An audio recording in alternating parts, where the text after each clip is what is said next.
सातारा जिल्ह्यात मुसळधार पाऊस होतोय। जावळी, वाई, महाबळेश्वरला पावसाचा तडाखा बसलाय। 24 तासांपासून मान्सून पूर्णपणे सक्रिय आहे। शहरासह ग्रामीण भागात पाणी साचलेलं पाहायला मिळतंय।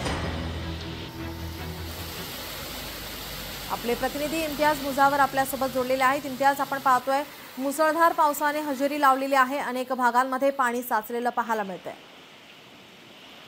नक्कीच नीलम, गेल्या 24 तासापासून जावळी, महाबळेश्वर, सातारा, पाटण पूर्ण सातारा जिल्ह्यामध्ये मोठ्या प्रमाणात मुसळधार पाऊस पडतोय।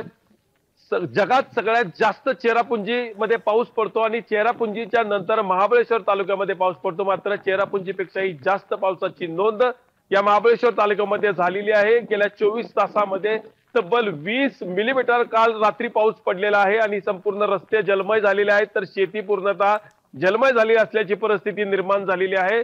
पेरणीपूर्व मशागतीचा वेग आला होता। दरम्यान 4 दिवस पाऊस थांबला होता, मात्र पेरणीपूर्व मशागतीला आलेला वेग हा पावसामुळे पूर्णतः त्या ठिकाणी खंड पडलेला आहे। एकंदरीतच महाबळेश्वर, पाचगणी, वाई या परिसरामध्ये सगळ्यात जास्त देशात स्ट्रॉबेरीचं पीक घेतलं जातं, मात्र स्ट्रॉबेरीची लागण देखील आता या पावसामुळे ठप्प झालेली आहे। शेतकरी वर्गामध्ये चिंतेचं वातावरण निर्माण झालेलं आहे आणि माझ्या पाठीमागे आता आपण पाहतोय की पूर्णतः ही रस्ते देखील अशा पद्धतीने पाऊस पडल्यानं जलमय झाले असल्याची परिस्थिती आहे।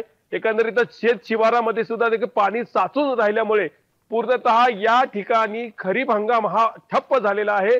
शेतकरी वर्गामध्ये मोठ्या प्रमाणात चिंतेचं वातावरण झालेलं आहे। प्रशासन हाय अलर्ट त्या ठिकाणी दाखल करण्यात आलेला आहे।